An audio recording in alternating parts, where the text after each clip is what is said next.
হারাম খেয়ে সমাজ আজ কোথায় চলে গেছে, হুজুর এ কি বললেন একটু খেয়াল করে দেখুন। সেনসিটিভ আলোচনা করছি, এমনি আলোচনা করিনি। নবীজি সাল্লাল্লাহু আলাইহি সাল্লামের জীবনী শুনতে শুনতে শেষ হয়ে গেল। আজকে সুর দিয়ে সমাজ শেষ হয়ে গেল। বক্তা এসে 1 ঘন্টা খালি গাঁজাখড়ি গল্প করে দিয়ে পালিয়ে যায়, হারাম হালালের কোনো বায়ান নাই। সমাজ ধ্বংস হয়ে গেল। আজকে হাজার হাজার যুবক ধ্বংস হয়ে গেল আমাদের সমাজ হারাম আর হারাম করে করে। আজকে গোটা পরিবারে আমাদের হারাম ঢুকি দিয়েছে বেঈমান কাফেররা। আপনাকে দেখিয়ে দেবো, রাতের বেলায় চলুন, শেরে পাঞ্জাবে বসে শবে বরাতের রাতে মদ খাচ্ছে মুসলিম যুবকরা। আপনাকে দেখিয়ে দেবো, এদের পরিবর্তন নবী সিরাতে আসবে না। এদিকে বুঝাতে হবে যে শবে বরাতটা শবে বরাতের মতো পালন করো, মদ খেয়ে নয়, গুটকা খেয়ে নয়, হারাম খেয়ে নয়। আজকে হারাম খেয়ে খেয়ে আমাদের অবস্থা শেষ হয়ে গেল। নবীজি সাল্লাল্লাহু আলাইহি সাল্লামের আদর্শ কই?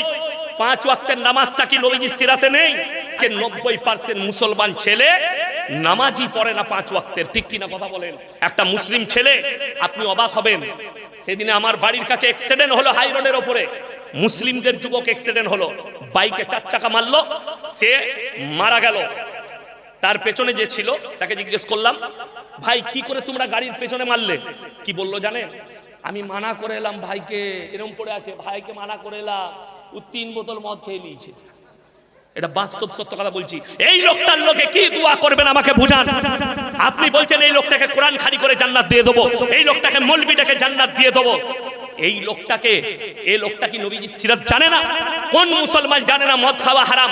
তাইলে মুসলমান মদ খাচ্ছে কেন? রাসূল সাল্লাল্লাহু আলাইহি সাল্লামের হাদিস হচ্ছে যে শুনে নাও, কিয়ামত কাছে এসে বুঝতে পারবে কখন জানেন? যখন তোমরা দেখতে পাবে মুসলমানের কাছে হারাম জিনিসগুলো হালাল হয়ে যাচ্ছে।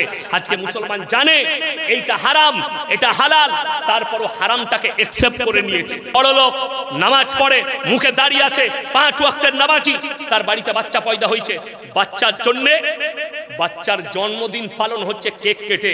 কোন নবী সিরাতে আছে জন্মদিন? তাকে আমি বলতে পারবো না যে তুমি বড় লোক হও, আল্লাহ টাকা দিয়েছে, ঠিক আছে, কিন্তু তুমি যে জন্মদিন পালন করছো এটা ইসলামী শরিয়া নয়, এটা হারাম, এটা ইহুদি নাসারাদের কালচার, এটা বেঈমান কাফেরের কালচার। আজকে আমার বাড়ি থেকে নামাজ উড়ে গেল, আমার বাড়ি থেকে দিন উড়ে গেল, বেঈমানরা উড়িয়ে দিল, আমরা আমাদের মেয়েদিকে রাস্তায় বার করে দিলাম।